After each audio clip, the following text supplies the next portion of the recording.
नमस्कार दोस्तों, यह कहानी भारत के एक व्यापारी की है। जब उसके मृत्यु का समय निकट आया, तो उसने अपने एकमात्र पुत्र रामपाल को बुलाकर कहा कि बेटा, मेरे पास धन संपत्ति तो नहीं है जो मैं तुम्हें विरासत में दे सकूं, पर मैंने जीवन भर सच्चाई और ईमानदारी से काम किया है। इसीलिए मैं तुम्हें आशीर्वाद देता हूँ कि तुम जीवन में बहुत सुखी रहोगे और धूल को भी हाथ लगाओगे तो वह सोना बन जाएगी। बेटे ने सिर झुकाकर पिताजी के पैर छुए। पिताजी ने आशीर्वाद दिया और संतोष से अपने प्राण त्याग दिए। रामपाल ने छोटी सी ठेला गाड़ी पर अपना व्यापार शुरू किया। धीरे धीरे व्यापार बढ़ने लगा और उसने एक छोटी सी कपड़े की दुकान ले ली। व्यापार और बढ़ने लगा। अब नगर के संपन्न लोगों में उसकी गिनती होने लगी। उसको यह विश्वास था कि यह सब उसके पिताजी के आशीर्वाद का ही फल है। कई साल बीत गए।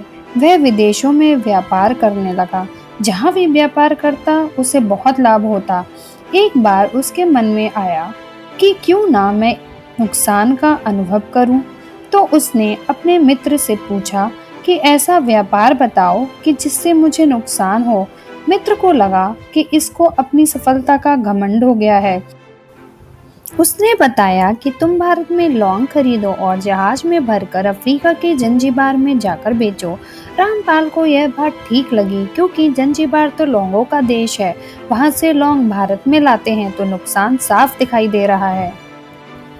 तो फिर क्या था, नुकसान का अनुभव करने के लिए उसने भारत से लौंग खरीदे और जहाज में भरकर खुद जंजीबार द्वीप पहुंच गया।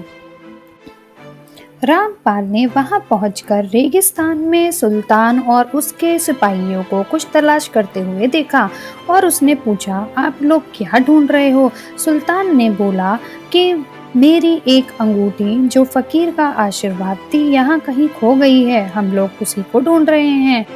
सुल्तान ने जब रामपाल से उसके व्यापार के बारे में पूछा तो रामपाल ने अपने पिता के आशीर्वाद का जिक्र किया और उसने नीचे झुककर रेत की एक मुट्ठी उठाई।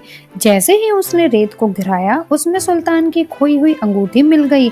सुल्तान ने खुशी खुशी रामपाल का सारा माल खरीद लिया और उसे मुंह मांगी कीमत दी। इस कहानी से हमें यह शिक्षा मिलती है कि माता पिता का आशीर्वाद सबसे बड़ी संपत्ति होती है और उनके आशीर्वाद से इंसान हर कठिनाई पर विजय प्राप्त कर सकता है। धन्यवाद।